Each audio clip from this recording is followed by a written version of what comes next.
이런 사람들은 노후에 타운하우스 절대 가지 마세요라는 주제로 이야기를 나누겠습니다.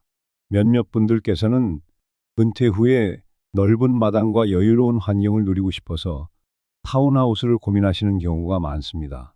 그런데 막상 실제로 살다 보니 여러 문제에 부딪혀서 후회했다는 사례도 꽤 있죠.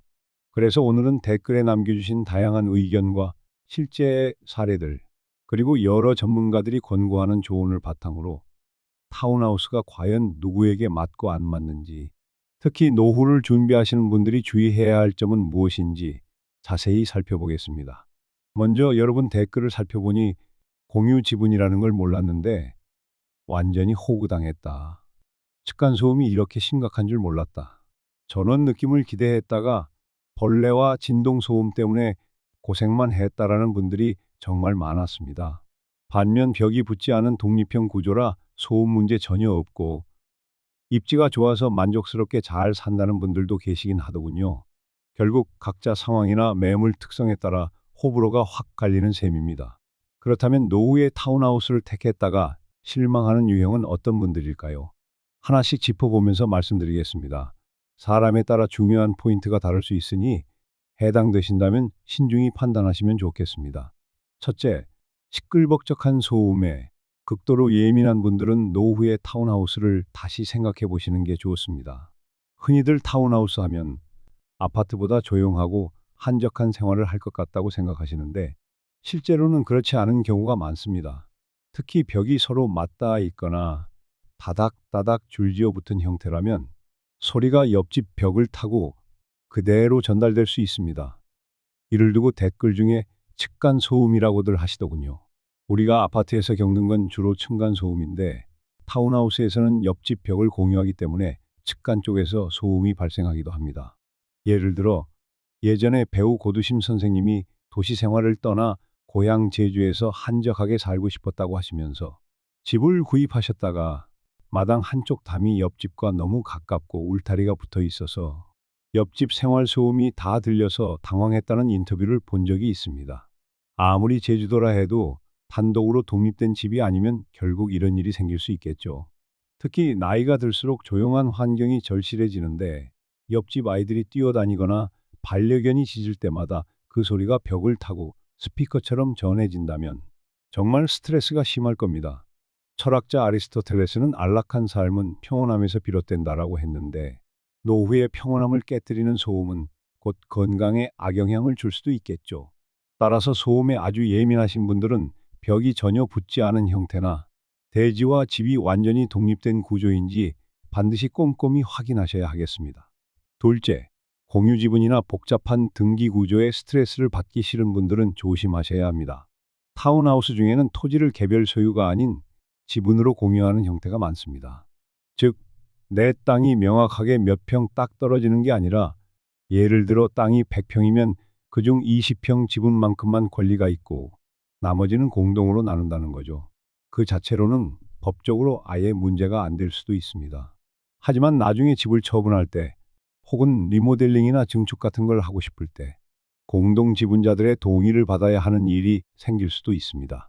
어떤 분은 공동주택인 아파트도 대지 지분이 공유라서 문제가 없는 것 아니냐라고 반문하실 수 있겠지만 아파트처럼 제도가 잘 잡혀 있고 오랫동안 표준화된 형태가 아닌 경우 여러모로 분쟁이 생기기 쉽습니다. 댓글에서도 처음에는 예쁜 정원에 반해 샀는데 막상 등기부를 떼어보니 도로 지분까지 공유해야 해서 뭘 함부로 손도 못 대고 불편해서 미칠 것 같다는 사연이 많았습니다. 심지어 옆집과 한두 평이라도 서로 물리적으로 겹치는 구역이 있으면 일일이 허락받고 동의서 쓰지 않으면 나무 한 그루도 제대로 못 심는다는 사례도 있더군요. 노후에는 웬만하면 단순하고 편한 걸 택하는 게 좋습니다. 어렵고 복잡한 서류 문제에 휘말리면 심신이 지칠 테니까요. 특히 병원이나 금융기관 갈 일도 늘어나는 시기에 이런 스트레스는 치명적일 수 있습니다. 맹자는 몸과 마음이 편안해야 장수할 수 있다고 했는데 이런 분쟁이 이어지면 장수의 길이 쉽지 않겠죠. 셋째, 마당과 전원 생활의 낭만만 보고 충동 구매하려는 분들에게도 타운하우스는 함정이 될 수 있습니다. 나이가 들수록 도시 생활에 지쳤거나 TV 프로그램에서 멋진 전원주택을 보면서 낭만을 꿈꾸게 됩니다. 그래서 아파트보다 싸고 마당까지 딸린 타운하우스가 최고 아니냐며 덜컥 계약하시는 분들이 적지 않습니다. 그런데 실제로 들어가 보면 벌레, 잡초 관리, 정원 손질, 배수로 문제, 자잘한 보수공사 등 할 일이 한두 가지가 아닙니다. 한 방송에서 원로 배우 이순재 선생님이 정원 관리를 하다가 무릎 통증이 심해져서 고민이 많았다고 털어놓으셨죠. 처음에는 마당에 꽃 심고 나무 가꾸는 재미가 좋았는데 막상 매일 허리를 숙여야 하고 벌레가 달라붙으니 생각만큼 낭만적이지 않다는 이야기를 하셨습니다. 또 주변 농장의 소나 돼지 사육장, 공장, 폐기물 처리장 등 이런 것들이 가까운 위치에 있을 수도 있어서 낮에는 괜찮아도 밤이나 새벽에 심한 냄새가 올라올 수 있습니다. 심지어 댓글을 보면 주변이 다 논밭이라 밤마다 퇴비 냄새가 집안을 덮친다거나 앞집이 닭을 키워서 닭 울음소리가 새벽부터 엄청나다는 분들도 있습니다. 노후에는 잠이 얕아지는데 이런 환경이라면 정말 스트레스가 될 수 있겠죠. 장자크 루소는 진정한 자유는 자연에 순응하는 것이지만 자연이 언제나 낭만적인 것만은 아니다라고 말했습니다. 즉, 우리가 상상하는 전원 생활과 현실은 종종 다르다는 이야기겠죠. 넷째, 교통이나 편의시설을 중시하는 분들은 시골 외곽 타운하우스는 피하시는 게 좋습니다. 노후에는 병원 진료나 장보기, 자녀들과의 왕래, 친구들과의 만남 등 편리한 인프라가 굉장히 중요합니다. 그런데 댓글을 보면 시골 한적한 곳에 타운하우스가 있어서 대중교통이 거의 없고 편의점도 차로 10여 분 가야 한다. 처음에는 괜찮을 줄 알았는데 실제로 살다 보니 너무 답답하고 병원 한번 가기도 어려워서 곧 후회했다라는 이야기가 많습니다. 배우 김혜자 선생님도 예전에 한 시상식에서 자녀들과 떨어져 아주 시골에 살다 보니 함께 식사할 사람도 없어 외로움을 크게 느꼈다라고 하셨습니다. 이런 외로움이 심해지면 우울감까지 겹칠 수 있고 결국 도시로 다시 돌아오게 되는 경우가 많죠. 물론 근처에 고속도로 진입로나 전철역이 가까이 있다면 상황이 달라질 수 있습니다. 그래서 입지를 삼위일체로 말하는 거죠. 실제로 어떤 신문 기사에서도 은퇴 후 전원주택에 들어갔다가 결국 입지가 나빠서 10여 년 사이에 집값마저 폭락해 크게 손해봤다는 사례를 보았습니다. 노후에는 수입이 줄거나 연금에 의존하게 되는데 집값까지 떨어지면 더 큰 재정적 타격을 입을 수 있습니다. 노후 자금이 빠듯한 분들은 꼭 이 부분을 신중히 고려하셔야 하겠습니다. 다섯째, 사람 간의 관계 설정이 어려운 분들도 타운하우스와는 잘 맞지 않을 수 있습니다. 왜냐하면 타운하우스는 구조상 이웃과의 간격이 훨씬 가깝고 공동으로 관리해야 할 부분도 적지 않습니다. 예를 들어 공용도로, 주차장, 담장, 쓰레기 분리수거장 등은 대부분 이웃과 협의를 통해 사용하게 되죠.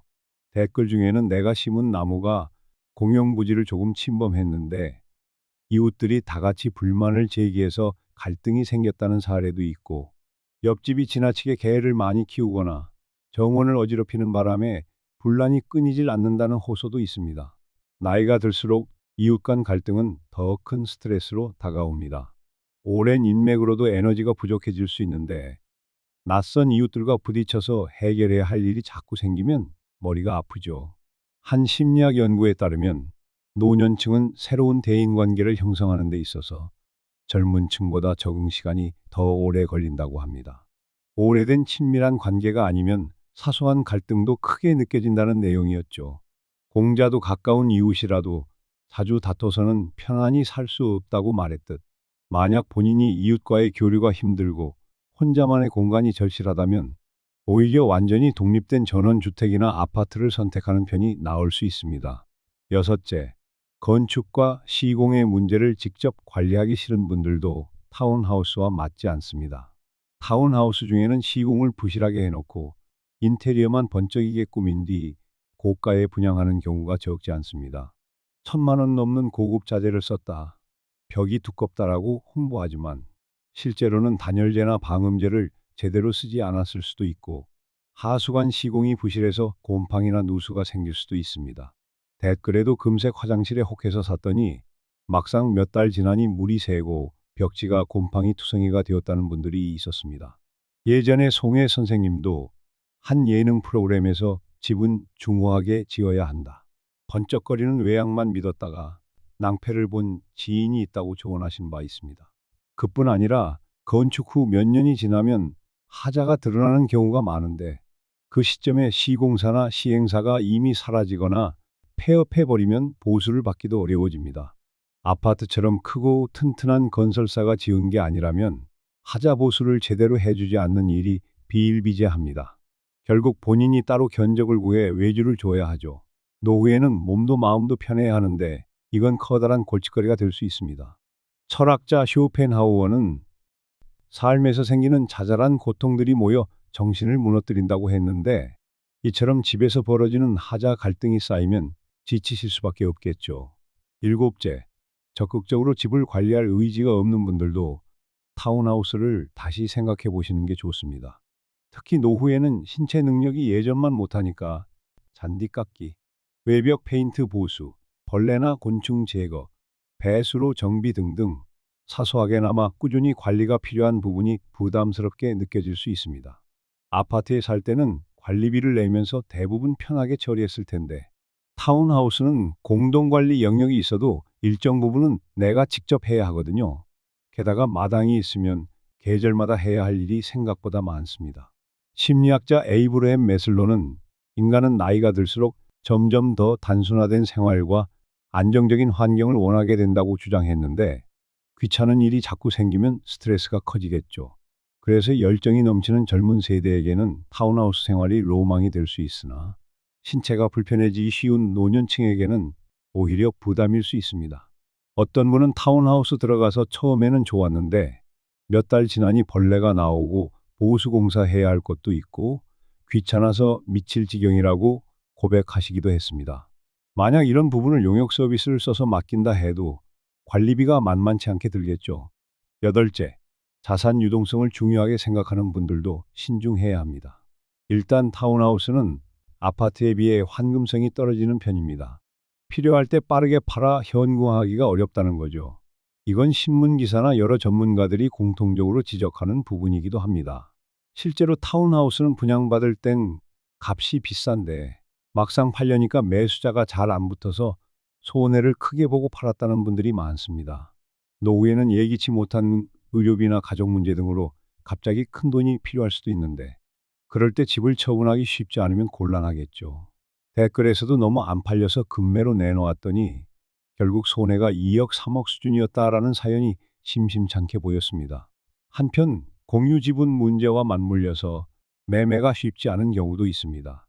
대출을 받으려면 지분으로 된 땅을 담보 잡기가 까다롭다 합유인지 공동 소유인지에 따라 다르다는 식으로 복잡한 절차가 얽혀서 결국 매수 희망자도 발을 빼는 경우가 있다는 거죠.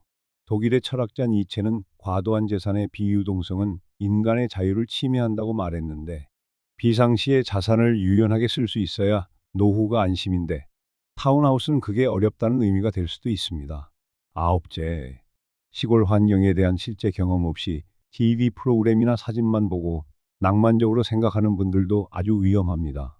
어느 댓글에 보면 구해줘 땡땡이라는 프로그램에서 예쁘다고 칭찬하길래 마음에 들어서 계약했더니 막상 그 지역에 가보니 편의시설이 전혀 없고 공장이나 축사가 가까이 있어서 소음과 냄새가 심했다는 분들이 있었습니다. 또 어떤 분은 특정 예능 프로그램을 보고 농가주택 리모델링을 동경했는데 현실은 인부 구하기도 힘들고 자재도 비싸서 결국 집만 더 늘어났다고 말씀하시더군요. 유명 건축가나 연예인이 시골에 멋지게 꾸며놓은 집을 보면 누구나 그 모습에 반할 수 있습니다. 하지만 그 뒤에는 어마어마한 비용과 관리 노력이 들어갑니다. 배우 남은희 선생님도 시골에서 찍는 드라마나 예능은 멋져 보이지만 실제 거주 환경은 다르다. 나는 한적한 곳을 좋아해도 외진 곳에서의 생활이 쉽지는 않을 것이라고 말씀하셨죠. 다시 말해 실거주 환경을 직접 눈으로 보고 여러 번 가서 머물러 보며 체험하지 않은 상태에서 섣불리 계약한다면 큰 후회를 할 수 있습니다.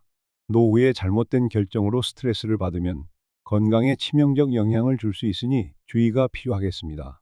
열째, 단독주택처럼 자유롭게 구조를 변경하고 싶어 하는 분들도 고민해 보시는 게 좋습니다. 타운하우스는 아파트가 아니지만 어쨌든 공동주택의 개념을 가진 경우가 많아서 구조 변경에는 여러 제한이 생길 수 있습니다. 또 공유 지분이 있다면 대대적인 개보수를 하려면 주변 동의나 허가 절차가 필요할 수도 있죠.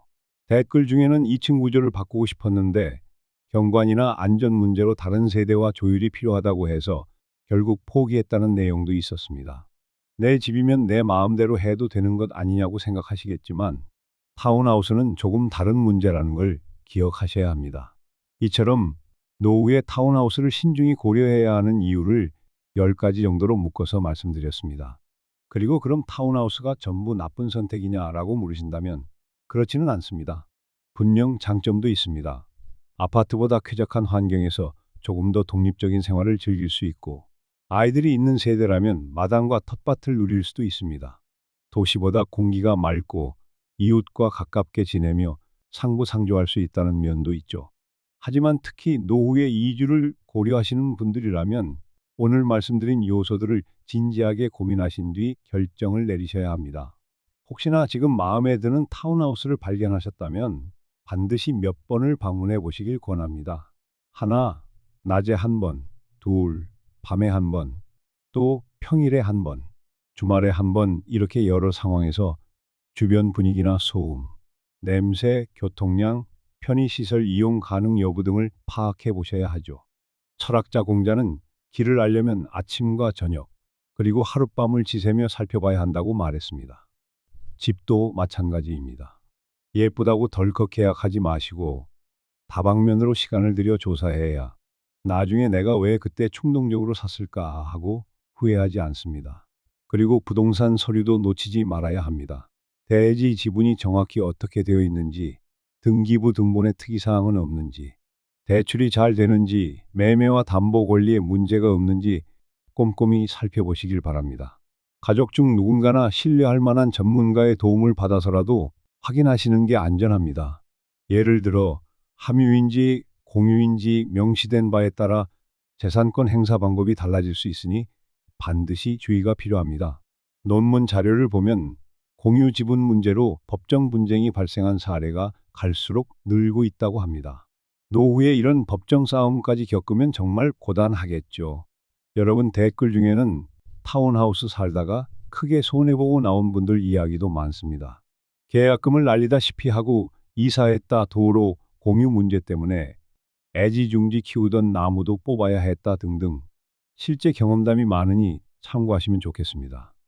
반대로 나는 운이 좋아서 벽이 전혀 안 붙은 독립형 구조에 입지도 좋아서 만족한다고 말씀하신 분들도 있습니다. 결국은 매물마다 편차가 크다는 뜻이지요. 만약 그래도 나는 아파트 생활이 지겨워서 꼭 마당이 있는 곳에서 살고 싶다 하신 분이라면 첫째, 벽이 붙어 있지 않은지 확인하고 둘째, 입지가 너무 외진 곳은 아닌지 셋째, 공유지분 문제가 없는지 또는 문제가 있어도 감당 가능한지 넷째, 시공사는 믿을 만한지 다섯째, 주변에 공장이나 축사 같은 유해 환경이 없는지 꼼꼼히 체크하시길 바랍니다.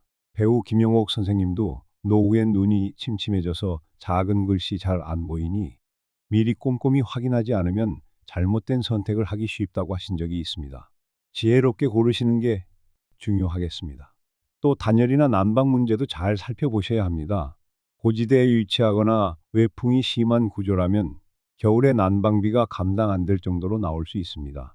예전에 어떤 논문에서 시골 지역 단독주택에 거주하는 노인들의 겨울철 난방비 부담이 주거 만족도를 크게 떨어뜨린다는 결과가 있었습니다. 아파트는 난방이 집중적으로 이루어져서 효율이 좀 더 좋지만 타운하우스는 구조에 따라 추위에 취약할 수 있습니다. 전원주택이라고 해서 다 자연 친화적이진 않다는 점도 유의해야겠죠. 그리고 노후에는 의료 접근성이 매우 중요합니다. 병원까지 차로 30분 넘게 가야 해서 정말 곤욕이라는 댓글도 꽤 많았습니다. 소위 전원생활이라는 건 젊고 건강할 때나 낭만적일 수 있지만 나중에 건강 문제가 생기면 병원과의 접근성이 삶의 질을 좌우합니다. 그리하여 타운하우스에 들어가서 여유롭게 살 줄 알았는데 병원 가기가 너무 힘들어서 다시 도시로 돌아왔다는 사연들도 자주 들립니다. 노후에 타운하우스를 고려하신다면 인근에 종합병원이나 전문병원이 있는지 꼭 체크하시기 바랍니다. 또 다른 중요한 부분이 이웃의 라이프 스타일입니다. 예컨대 노후에는 조용히 지내고 싶은데 옆집은 젊은 가족이 들어와서 늦은 시간까지 술자리나 파티를 즐기는 스타일이라면 갈등이 생길 수 있겠죠. 그리고 반려동물을 많이 키우는 이웃이라면 반려동물 소음이나 배설물 문제로 골머리를 앓을 수도 있습니다. 그래서 이웃이 누가 될지 전혀 모르는 상황에서 지분까지 얽힌 타운하우스에 들어가는 건 큰 모험이라는 조언이 많습니다. 일본의 한 신문 기사에서도 공동주택 형태의 전원주택 단지에서 이웃 간 분쟁이 지속되면 노년층의 우울증과 고립감이 더 심화된다는 조사 결과가 있었다고 합니다. 정리해보면 이런 유형의 분들은 노후의 타운하우스를 꼭 다시 생각해 보시는 게 좋겠습니다. 첫째, 소음에 예민하고 조용함을 절대적으로 원하는 분들. 둘째, 공유 지분이나 복잡한 등기 구조에 스트레스를 받기 싫은 분들. 셋째, 전원 생활의 낭만만 보고 충동적으로 선택하는 분들. 넷째, 교통과 편의시설이 꼭 필요한 분들. 다섯째, 이웃과의 마찰이 부담스러운 분들. 여섯째, 하자 보수 등 건축 문제를 직접 챙기기 싫은 분들. 일곱째, 매일 꾸준히 집을 관리할 자신이 없는 분들. 여덟째, 환금성이 중요한 분들. 아홉째, 시골 환경이나 전원 생활의 현실을 잘 모르면서 낭만만 꿈꾸는 분들. 열째, 자유로운 개조와 증축을 원하는 분들. 이런 분들은 타운하우스를 아주 신중하게 검토하시길 권해드립니다. 실제로 어떤 대형 신문사에서 이런 사례가 보도된 적 있습니다. 은퇴 후에 시골 타운하우스로 이주했는데 입지가 안 좋아서 의료 접근성이 낮고 주변에 공장이 들어서면서 집값이 떨어졌고 결국 다시 도시로 왔다가 손해만 크게 봤다. 노후 자금을 거의 다 투자했는데 결국 처분 시기가 맞지 않아 큰 낭패를 겪은 것이죠. 독일의 어느 논문에서는 노후 주거 선택이 평생 행복을 좌우한다고까지 말합니다. 그만큼 심사숙고해야 하는 중대사라는 뜻이겠죠. 그렇다면 어떻게 하면 현명하게 결론을 내릴 수 있을까요? 우선 노후에 전원 생활을 하고 싶다면 타운하우스라는 형태에 집착하기보다는 거주 환경과 본인의 라이프 스타일부터 점검하시는 게 중요합니다. 반드시 한 번쯤은 그 지역에서 시험적으로 살아보길 권합니다. 예를 들면 한두 달 정도 단기 임대를 해서 실제 생활 패턴을 확인하는 거죠. 또 이미 그 지역에 거주 중인 분들과 대화를 나눠보면 좋습니다. 생각지 못한 단점을 미리 알 수 있으니까요. 그리고 노후라고 해서 무작정 산골이나 외곽으로만 들어갈 게 아니라 적당히 편의시설이 갖춰진 근교나 교통 연결이 좋은 곳을 찾는 방법도 있습니다. 송혜 선생님의 경우 지방에 계셨지만 병원 접근성을 늘 염두에 두고 주변 인프라가 잘 갖춰진 곳으로 이사하셨다고 합니다. 실제로 건강이 악화되면 도시와 왕래가 잦아질 수밖에 없으니 이 부분을 고려해야 합니다.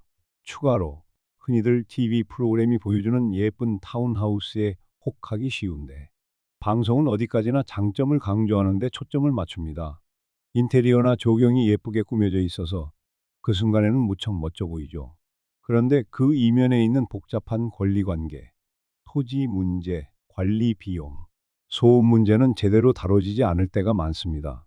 그래서 어떤 댓글에서는 TV에 나온 이 집이 그렇게 좋으면 진행자들이나 출연자들이 직접 사서 살지 왜 안 사겠느냐고 꼬집기도 했습니다. 결국 홍보 영상에만 의존하지 말고 계약 전에는 최소한 3번 이상 낮밤과 주말을 나누어 다니며 직접 눈으로 확인하시길 권장드립니다. 고려대 연구팀의 한 논문을 보면 노후 이주를 결심할 때 중요한 요소 중 하나가 기존의 사회적 관계 유지라고 합니다. 도시에서 친구와 자주 만나고 가족과 왕래하던 분이 갑자기 외딴 곳 타운하우스에 들어가면 외로움과 우울감이 커질 수 있다는 거죠. 아무리 집이 크고 예뻐도 인간관계가 단절되면 행복하지 않다는 이야기입니다. 공자도 사람 속에서 즐기는 즐거움이야말로 진짜 즐거움이라 말했듯 노후에도 오랜 지인이나 가족과의 교류가 얼마나 중요한지 다시 한번 생각해 봐야 합니다. 그렇다면 타운하우스를 선택해야 하는 사람은 누구일까요? 예를 들어 교통과 병원 접근성이 괜찮은 지역에 안정적인 시공이 이루어진 벽이 붙지 않은 독립형 구조의 집이라면 괜찮을 수 있겠죠. 또 내가 어느 정도 몸을 움직이며 마당을 관리하고 이웃들과 어울릴 자신이 있고 건축하자나 관리 문제에 대해 공부하고 대응할 만한 의지가 있다면 충분히 타운하우스 생활을 즐길 수 있습니다. 하지만 오늘은 이런 분들은 노후의 타운하우스 절대 가지 마세요 라는 제목인 만큼 잘못된 기대나 인식으로 접근했다가 실망하지 않도록 경고를 드리는데 초점을 맞췄습니다. 끝으로 니체의 말을 다시 인용하자면 자유로운 삶은 위험을 동반한다입니다. 타운하우스는 아파트보다 자유로운 부분이 많지만 그만큼 감수해야 할 위험이나 불편함이 있습니다. 노후는 더더욱 안전하고 편안한 환경을 원하기 마련이니 이 점을 꼭 기억해 주셨으면 좋겠습니다. 집이라는 건 인생에서 가장 크고 중요한 결정 중 하나입니다. 단순히 마당이 예쁘다, 인테리어가 고급스럽다는 이유만으로 덜컥 계약했다가 노년의 소중한 시간과 자금을 날리는 일이 없으셨으면 합니다. 오늘 말씀드린 내용이 길었지만 실제 사례와 댓글, 명언, 신문기사, 논문까지 두루 참고해서 말씀드리려 노력했습니다. 인상 깊었던 댓글 중에는 진짜 층간소음은 겪어봐야 그 무서움을 안다.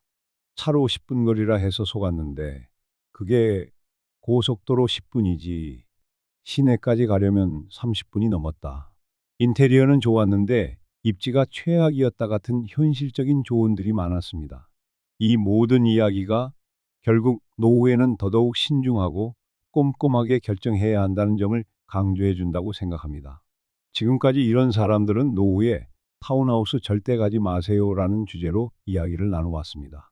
물론 이 말이 타운하우스 자체를 전면 부정한다는 뜻은 아닙니다. 다만 위에서 열거한 여러 유형에 해당하신다면 적어도 한 번 더 고민해 보시고 혹시 이미 계약을 맺으셨다면 가능하면 자세한 등기부 서류 확인과 주변 환경 점검, 그리고 해당 단지의 입주민들과 직접 대화를 나눠보시길 권해드립니다. 노후 생활은 몸도 마음도 편해야 합니다. 잘못된 선택으로 고단한 삶이 되지 않도록 꼭 사전에 많은 조사와 발품을 팔아보시길 당부드릴게요. 길고 긴 이야기 끝까지 함께 해주셔서 감사합니다. 오늘 나눈 내용이 여러분께 작은 도움이 되기를 바랍니다. 어디까지나 제 개인적인 견해와 여러 댓글, 전문가 의견, 철학자들의 말, 그리고 실제 사례를 바탕으로 한 참고용 정보이므로 결론은 여러분이 내리셔야 합니다. 부디 충분히 고민하시고 인생의 후반전을 더 풍요롭고 편안하게 즐기실 수 있도록 현명한 선택을 하시길 바랍니다. 다음에도 좋은 내용으로 찾아뵙겠습니다. 늘 건강하시고 평온한 하루하루 보내시길 바랍니다. 감사합니다.